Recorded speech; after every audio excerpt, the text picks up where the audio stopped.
মা, বাইরে এত লোকজন কিসের? কি হয়েছে বাইরে? আর বলিস না, যা অবস্থা। সকালবেলা ঘুম থেকে উঠছি,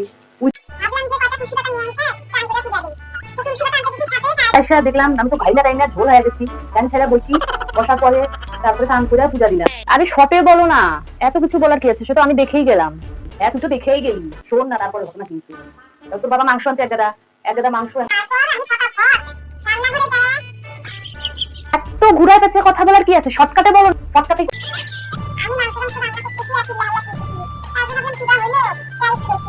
ঠাকুরের কাছে ঠাকুরই করে। দেখি গরম মশলা শেষ হয়ে গেছে, তারপর আমি দোকানে গেলাম গরম মশলা আনতে। তখন